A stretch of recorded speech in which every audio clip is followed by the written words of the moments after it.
Hi guys, a very warm welcome to BodyProCoach Nutrition. I am Maahek Nair and that is Praveen, and today we are going to be doing our favorite Keto Tender Coconut Ice Cream. So let's quickly go and see the recipe.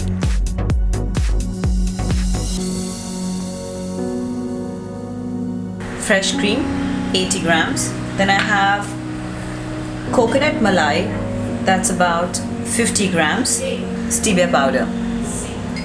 First, I'm going to give the coconut malai a quick whip in the blender.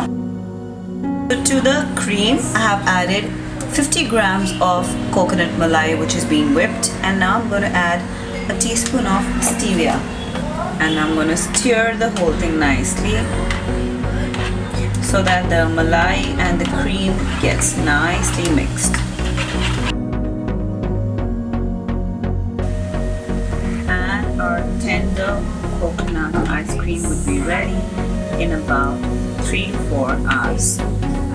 Now I'm going to refrigerate the same for about 3 to 4 hours.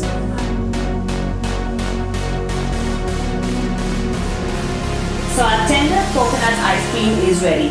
It's loaded with nutrients, electrolytes and trace minerals, and it is extremely tasty.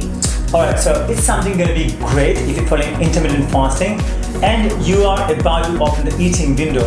This is going to be ideal because it has got some amount of sugar which will be ideal to open the window. At the same time, it has got some potassiums and other very important micronutrients which can literally help you improve your immune system. And to know more about our video, make sure that you go to BodyProCoach on the YouTube. Go to the playlist, we've got everything arranged for you guys and this is completely free. Make sure you subscribe to that bell icon and make sure to thumbs up, share the channel with your friends and family. We will look forward to see you in the next video. Thank you. Thank you.